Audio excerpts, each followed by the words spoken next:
ये गोलियां जो हमें मिलती है ना, ये सरकारी होती हैं। हिसाब देना पड़ता है, वेस्ट करने के लिए नहीं होती। मरना है तो कोई और तरीका ढूंढ लो। और वैसे भी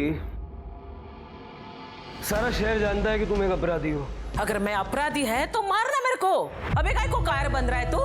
लेकिन एक बात याद रख, अगर मेरे घर के किसी भी सदस्य को तूने हाथ भी लगाया ना, तो ये साला सारा दशक जल उठेगा और हर एक की मौत का जिम्मेदार तू खुद होगा। मटन, चकना, कुछ भी चाहिए होगा ना तो मेरे घर से उठा लेना।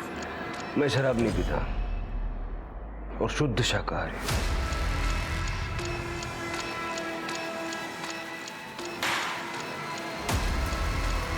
चला रे।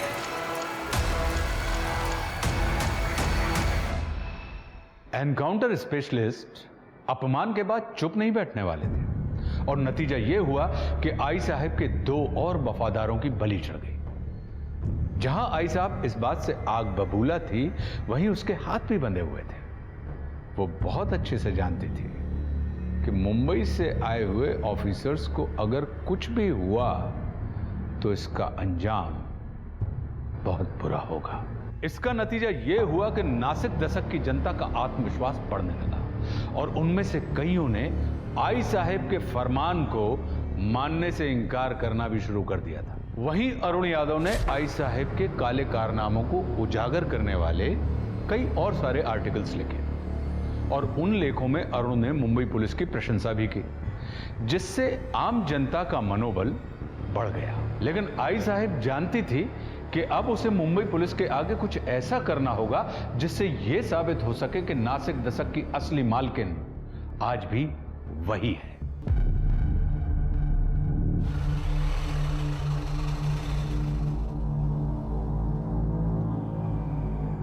तुम चेकअप करके सीधा घर चली जाना। मैं आते हुए सब्जी लेकर आऊंगा। आते वक्त आम का अचार भी लाना, खाने का बड़ा मन कर रहा है। सगळं काही आणतो बायको। Bye bye.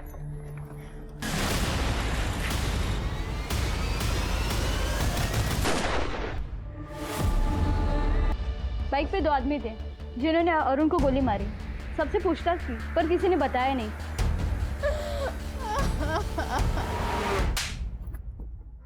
ये काम ढंग से नहीं होता तुम लोगों से। आई साहब मेरी गन नहीं अटकती ना तो मैं माँ कसम उसको भी ठोक देता। अब पूछो प्रकाश बाबू से। प्रकाश बाबू बोला ना वो। ये देख रहे हैं, ये कभी नहीं अटकता। साहेब नाही, आई साहेब नाही, आई साहेब नाही, प्लीज मला एक चान्स द्या, मी करून दाखवतो तुम्हाला, प्लीज आई साहेब नाही एक। अगर तू मेरा भतीजा नहीं होता ना तो अब तक तेरी उंगलियां उड़ चुकी होती। देशमुख, अब एक और गलती नहीं, एक कही वाईट बातमी मला ऐकायला नाही आली पाहिजे। ये अच्छी बातमी हो सकती है आई साहब। मीना ने किसी का नाम लेने से इनकार कर दिया, लेकिन उसने कहा है कि मेरे बच्चे को इस दुनिया में आने का मौका दीजिए प्लीज। फिर आप जो कहेंगे वो मैं करूंगी। हो प्रकाश, अगर इस वक्त खन्या होता तो वो क्या करता है ऐसे में?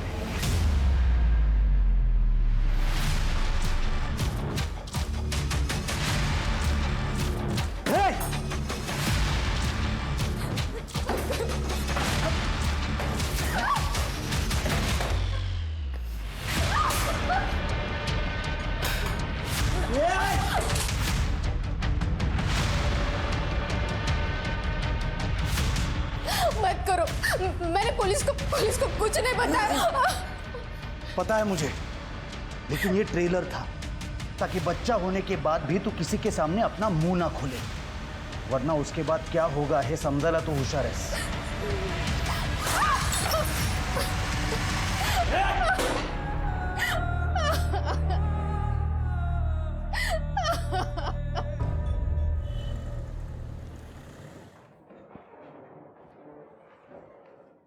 सर आपने बुलाया था? हाँ देशमुख साहब, इसमें लिखा है कि आशा परब के 3 बेटे हैं, गणेश, प्रकाश और अतुल। लेकिन अतुल का नाम कहीं मेंशन नहीं है। सर ये अतुल थोड़ा अलग दिमाग का आदमी है। और वो रहता भी अलग से। अलग से 2 नंबर का धंधा करता है। नहीं सर, इसके उल्टा। अतुल दरअसल एक आदर्शवादी, नेक और अच्छा इंसान है, और यही उसकी प्रॉब्लम है।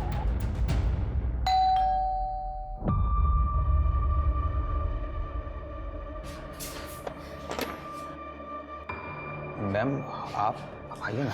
अतुल, मुझे तुम्हारी मदद चाहिए। हाँ मैम आइए ना, आप बैठे।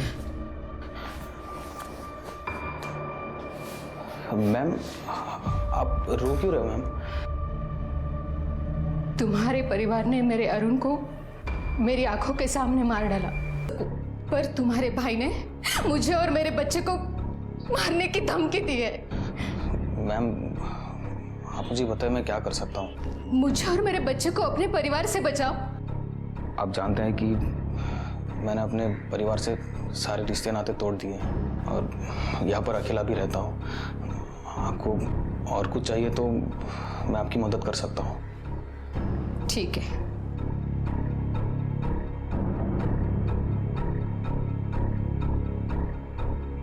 याद है तुम्हें अतुल, जब तुम 12th क्लास में थे और पूरे डिस्ट्रिक्ट में फर्स्ट आए थे, तुम्हें गोल्ड मेडल मिला था, जिसे तुम मुझे डेडिकेट करना चाहते थे।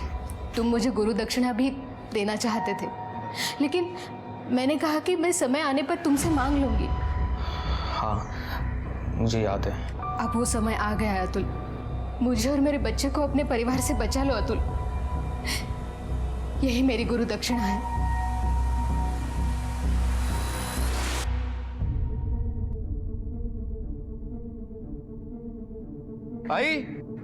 आई साहेब, बघा कोण आले। आई साहेब। अतुल तू? मुझे यहाँ देख के ज़्यादा सोचने की ज़रूरत नहीं है। मुझे मजबूरी में आना पड़ा मीना मैम के लिए। अच्छा बस इतना ही बोलने आया था? 20 साल रहा तू हमारे साथ, लेकिन बात किसके लिए करने आया? उस औरत के लिए जिसके पति की वजह से ये तेरे भाई को, मेरे गन्या को पुलिस ने ठोका। क्योंकि आप लोगों के कर्म ही ऐसे हैं। वरना क्या हमको खत्म करेगा? वो तो आप लोगों का काम है, वरना मैं खुद उनका ख्याल रखूंगा, जैसे लक्ष्मण ने सीता का रखा था। और अब मैं देखूंगा कि उनको कौन हाथ लगाता है।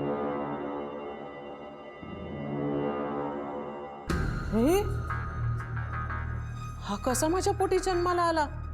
इसमें तो मेरा एक खून का कतरा भी नहीं है रे। तुम चार गेलाय तो इसीलिए ना वो तुम्हारी तरह नपुंसक निकला।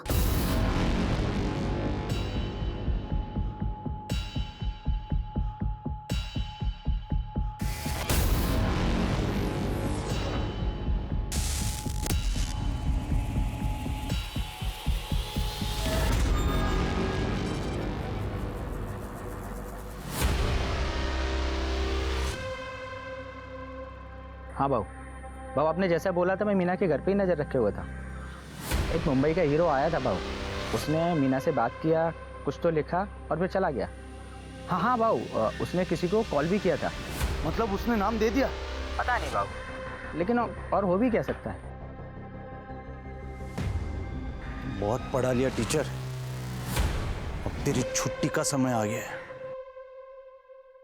मैम ये लीजिए। मैं देखती अरे मैम आप आराम कीजिए, मैं देखता हूँ। अगर कोई मारने भी आएगा तो मुझे नहीं मारेगा। आप बैठिए।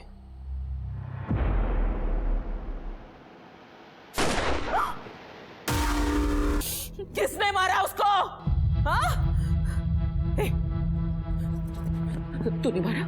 बोलो, तूने मारा उसको? तू वो मीना को रास्ते से हटाना चाह रहा था कि खुद को तू बचा सके, इसलिए तूने मारा ना? बोल, तूने मारा ना? नाही आई साहेब, मी नाही मारलं। आई शपथ। अपने माँ की कसम मत खा, मर गई तेरी माँ। साला कौन करता रे? किसने तेरे तू बोल, सच बोल, तूने मारा ना उसको? आई मैं अतुल को नुकसान कैसे पहुंचा सकता हूँ आई? अरे तो किसने मारा?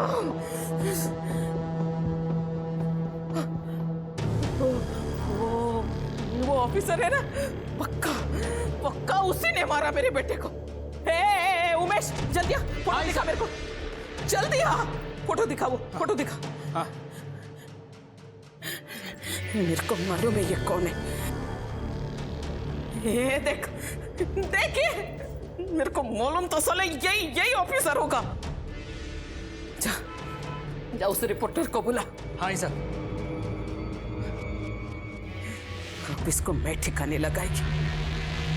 मीना के घर के बाहर सब इंस्पेक्टर शिर्के की मौजूदगी की खबरें दूसरे अखबारों की सुर्खियां बन रही थी। उनके पीछे रखी हुई गन की फोटो को हाईलाइट करके सभी जगह दिखाया जा रहा था, जिससे हंगामा खड़ा हो गया। इसका नतीजा यह हुआ कि मुंबई से आए हुए ऑफिसर्स की टीम को डिपार्टमेंट से कॉल आया। किस्मत से सब इंस्पेक्टर शिर्के के पास प्रूफ मौजूद थे कि वो अतुल की मौत के समय लोकल पुलिस स्टेशन में था। मुंबई से आए हुए ऑफिसर्स ने तुरंत इस केस को लोकल पुलिस से अपने हाथ में ले लिया और जांच शुरू कर दी।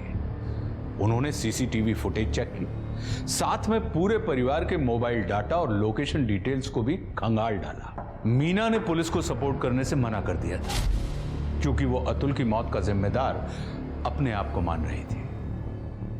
और जब सबको ऐसा लगने लगा कि अब पुलिस के हाथ में कुछ भी नहीं बचा है, तभी पुलिस को एक लीड मिली। सर, अतुल के मर्डर के 15 मिनट पहले सूरज के फोन की लोकेशन और 10 मिनट पहले प्रकाश के फोन की लोकेशन मीरा के घर की थी। उसके बाद ये दोनों अपने घर आ गए थे। फोन रिकॉर्ड से पता चला सर।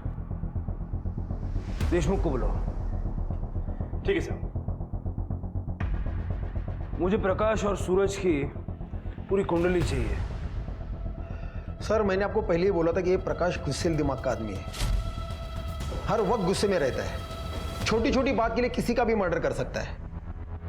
सर, ये प्रकाश गणेश को पसंद नहीं करता था, क्योंकि ये गणेश आई साहब का फेवरेट था, और ये भी पता चला है कि आई साहब के बाद वही गद्दी चलाएगा।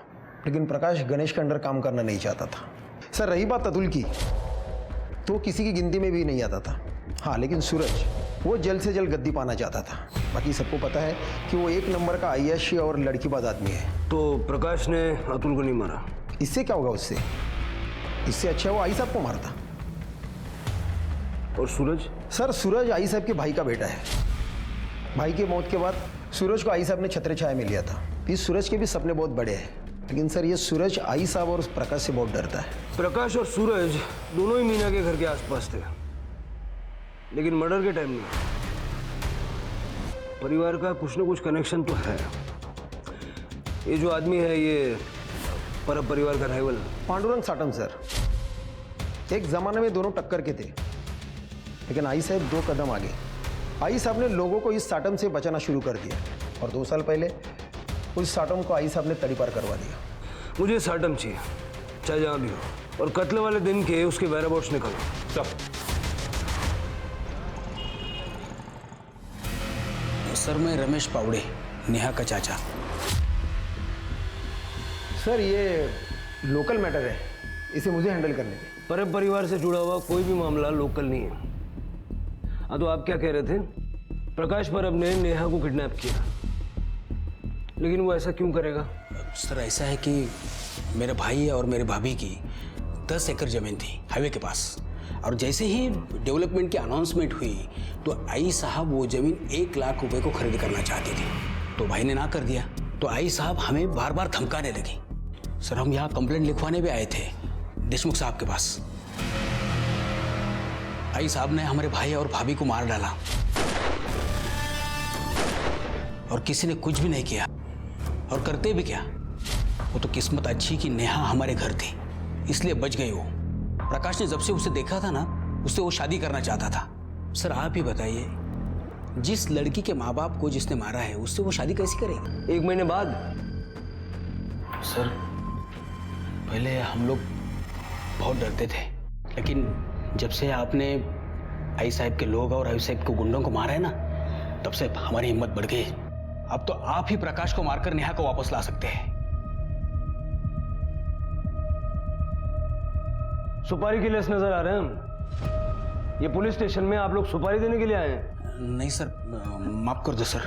साहब, अगर कोई नेहा को बचा सकता है आप ही हैं। तृप्ति, इनकी सारी डिटेल्स ले लो। Yes sir. नेहा पावड़े, सोचने दो मेरे को।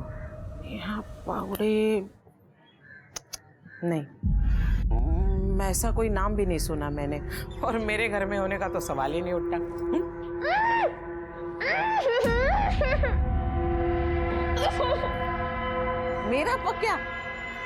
मेरा पक्का क्यों उसको जबरदस्ती उठा के लाएगा?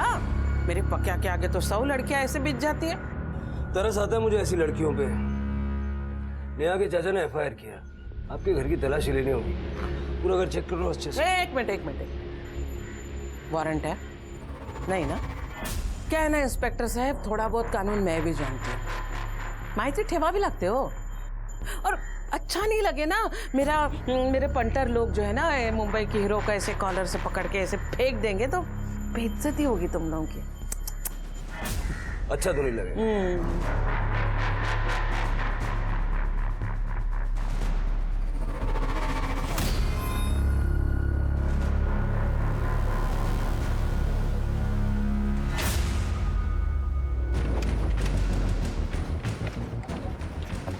गाड़ी की तलाशी लो।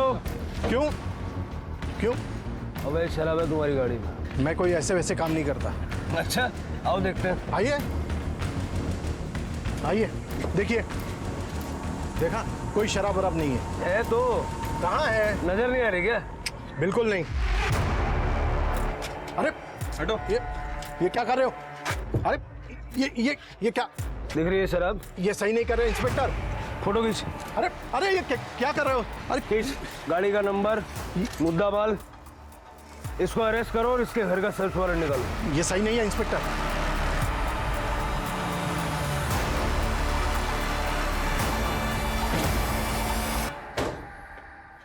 एक बार आई ने मुंह काला किया ना, फिर भी तेरा पेट नहीं भरा। ए पक्या, रुक जा। अगर इन लोगों ने दोबारा यहाँ आने की हिम्मत की है, इसका मतलब ये पक्का वारंट लेकर आए।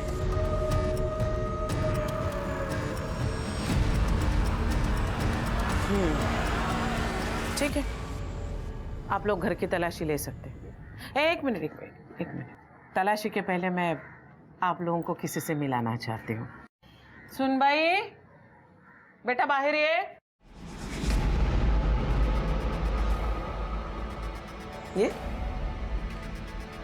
देखिए, ये है हमारी सुनबाई, पक्या की बाई को, नेहा परब। एक मिनट इनसे बात करो।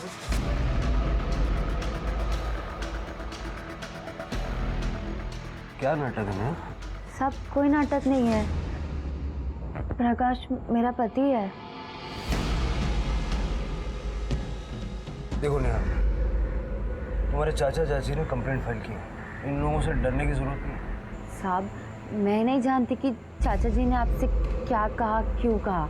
मैं बस ये जानती हूँ कि मैं अपनी मर्जी से प्रकाश से लगन की। देखो नेहा साहब, बच्ची इतना बोल रही है तो मान लीजिए ना, विश्वास कर लीजिए। पक्या, फोटो देखो।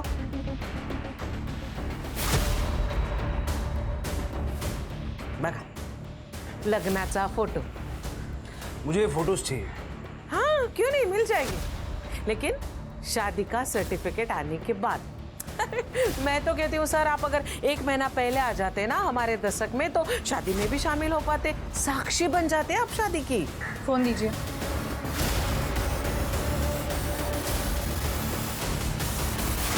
सर, फोटोज मिल गई है। धन्यवाद। झालं समाधान? सुन बाई, चला चल।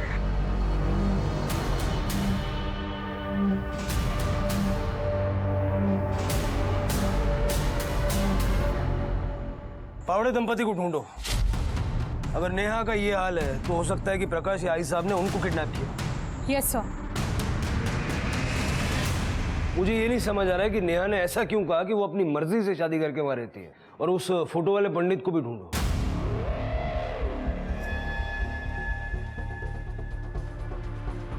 सर ये दशक का तो नहीं है। ये केस के लिए बहुत इंपॉर्टेंट है, इसको ढूंढना होगा। ये फोटोग्राफ मुझे भी सेंड करो। सर मैं भी ढूंढता हूँ। सर, परब परिवार के फोन लोकेशंस चेक करने के दौरान एक इम्पॉर्टेंट इन्फॉर्मेशन हाथ लगी है। गणेश के एनकाउंटर वाले दिन सूरज उसके साथ था, लेकिन उसके बाद वो गायब हो गया। हेलो हेलो, हाँ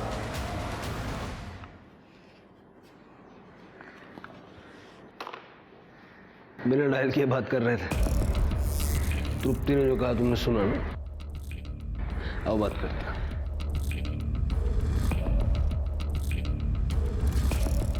अंदर जो कुछ सुना जाके आई साहब को बता दो। अरे सर, मैं कैसे आई साहब को बताऊं? तुम्हें क्या लगता है मुझे नहीं पता कि आई साहब को खबरें तुम पहुंचाते हो?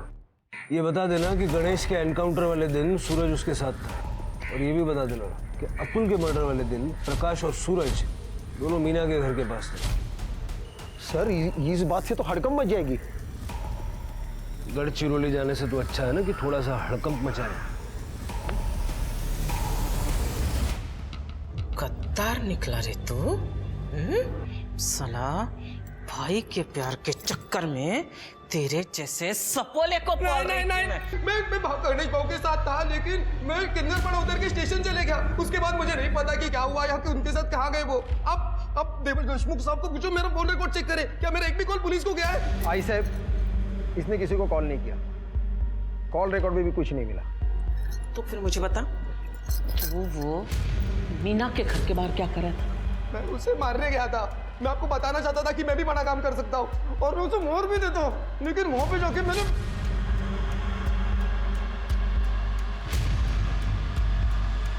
मैंने अतुल बाबू को देखा। भाई शपथ में वहां से निकल गया उसके बाद। आई, ये सच कह रहा है। मैं उस दिन वहां पर गया था ये चेक करने कि इसने अपना काम ठीक से किया है कि नहीं तो मैं ही उस मीना को मार देता। लेकिन जब मैं वहां पर गया तो अतुल को वहां पर देख के मैं भी चौंक गया। आई, फिर मुझे लगा कि कोई दूसरा प्लान बनाना पड़ेगा। हाँ सर, इनके लोकेशन रिकॉर्ड से कंफर्म होता है कि ये साथ में दुश्मनी हो, लेकिन मैंने परब परिवार के किसी भी आदमी को और उनके गुंडे को नहीं मारा है। परब परिवार ने न सिर्फ तुम्हारा बिजनेस छीना, बल्कि तुमको तड़ीपार भी करवाया। इसीलिए मैं उनका बिजनेस धंधा डुबाना चाहता हूँ। इसीलिए मैंने अरुण जादव को पैसा देकर उनके खिलाफ आर्टिकल लिखवाने को लगवाए और बाद में अरुण को मरवा दिया ताकि आई साहब को फंसा सको। मुझे मरवाना होता तो मैं डायरेक्ट आई साहब को मरवाता था ना। अच्छा था मेरे लिए, उनकी बादशाहत भी खत्म हो जाती और उनका धंधा भी मेरे हाथ में आ जाता। जब तक इन्वेस्टिगेशन खत्म नहीं हो जाती, साटम को कस्टडी में रखो। सर, अरे मैंने क्या किया साहब? चलो, पण माझं काही सर।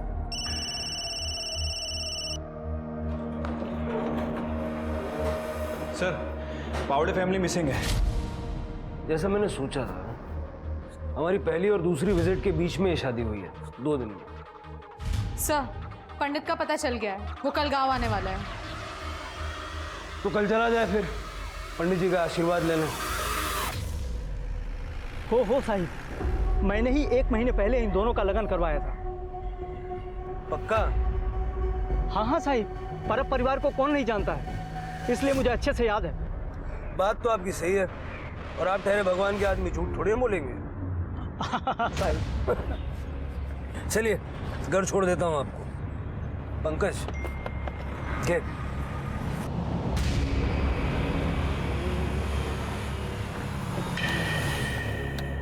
चलो, गाड़ी यहाँ क्यों रुकी साहब? ऐसा है पंडित जी, हम तो आपको यहीं छोड़ेंगे, और यहाँ से आगे की जो यात्रा है ना, वो आपको अकेले करनी पड़ेगी। अब एक काम कीजिए, आप जाइए। चलो चलो चलो फटाफट, चलो, इतना टाइम नहीं है पंडित जी। चलो चलो फटाफट, चलो चलो। मुझे माफ कर दीजिए साहब, मैंने कुछ नहीं किया साहब, मैंने तो अपनी जान बचाने के लिए झूठ बोला था साहब, मुझे माफ कर दीजिए साहब। नेहा को लेकर जा रहे? कहाँ? क्यों? पुलिस स्टेशन ले जा रहा हूँ, सवाल जवाब करने। उसको जो कुछ भी पूछना है ना, इधर मेरे सामने पूछेगा। देखो आई साहब, अगर आपने मुझे उसे ले जाने नहीं दिया तो मुंबई के पुलिस कोर्ट का ऑर्डर लेके आएंगे। और वैसे भी उन्हें मुझ पर शक है कि मैं आपके लिए काम करता हूँ, आपका आदमी हूँ। इसलिए जैसा मैं कहता हूँ वैसे कर दीजिए। ठीक है, 1 घंटे के अंदर लड़की मेरे को यहाँ चाहिए। इसे नीचे उतारो। क्यों? उतरो। अरे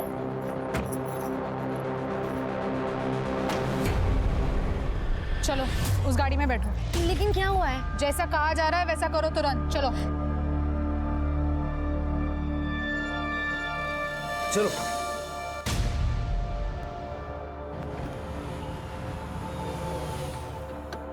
चलो बाहर निकलो। उतरो।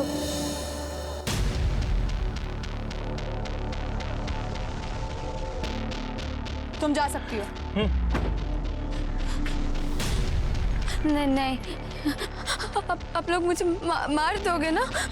साहब आई एम सॉरी, मुझसे गलती हो गई। वो लोग ने मेरे को मजबूर किया था झूठ बोलने के लिए। हम जानते हैं तुमने कुछ गलत नहीं किया, इसलिए तुम अपने चाचा चाची के पास जाने के लिए आसान। आपने ढूंढ लिया उन लोगों को? वो सुरक्षित है और तुम लोगों को आई साहब से डरने की जरूरत नहीं है। आई साहब की बादशाहत अब चंद दिनों के मेहमान है। Thank you sir. जाओ।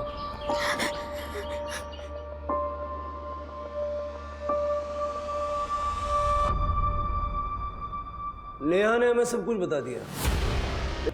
मतलब प्रकाश ने गणेश को रोका ही नहीं। वो चाहता था कि उसका एनकाउंटर हो जाए। मुझे लगता है अतुल को भी उसी ने मारा है। फिर तो वही बचता ना अकेला, परब खानदान का वारिस। सर वो मुझे कुछ पता नहीं, लेकिन अतुल के मौत के कुछ दिन पहले प्रकाश ने मुझे आई साहब को एक मैसेज देने के लिए बोला था। सुन, तू आई को बोल कि तूने अतुल को एनकाउंटर के बारे में बोला था, लेकिन उसने गण्या को बताया नहीं। आई साहब आप विश्वास रखिए, मी खरा बोलते हैं। उस दिन मैंने अतुल को मैसेज दिया था कि गणेश को घर से बाहर निकलने को ना कहे, लेकिन ये समझ में नहीं आया कि अतुल ने गणेश को बताया क्यों नहीं। मैं खुद जाता था मैसेज देने, लेकिन वो मुंबई से टीम आई थी इसलिए मैं जा नहीं पाया। तो अतुल ने गणेश को बताया क्यों नहीं? हरामखोर, साला गद्दार। आई साहब ने अतुल को मारा? मालूम नहीं सर, लेकिन उस दिन मैंने उनकी आंखों में खून देखा था।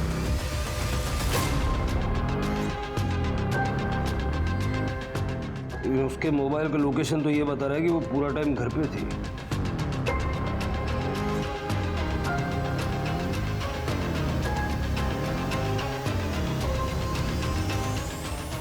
यहाँ मैं अतुल के कातिल को ढूंढने की पूरी कोशिश कर रही हूँ, आप मुझे पे इल्जाम लगा रहे।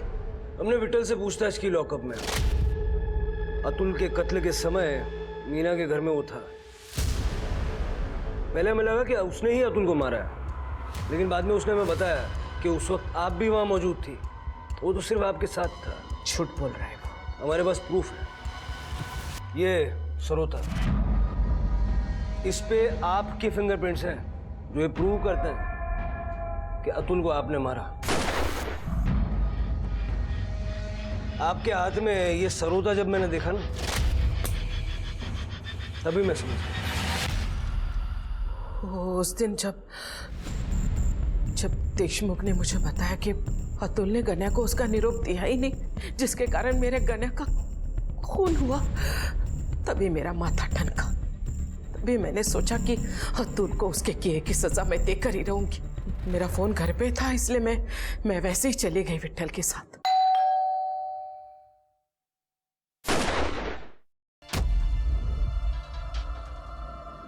चल चल जल्दी। अरे संभाल संभाल, चल जल्दी। शायद ये अड़किता उसी वक्त मेरे हाथ से गिर गया होगा, लेकिन मुझे लगा कि शायद ये बात पुलिस के नजर में नहीं आया, इसलिए मैंने राहत की सांस ली और ये नया अड़किता लेकर आ गई। बात तो आपकी सही है। जब हमने अरुण का घर सर्च किया तो हमें कुछ नहीं मिला। बाद में हमें फोटो में ये सरोता दिखा, तो हमने उसे ढूंढ लिया। एक और बात, गण्या के एनकाउंटर के बारे में देशमुख ने अतुल को नहीं, प्रकाश को आगाह किया था।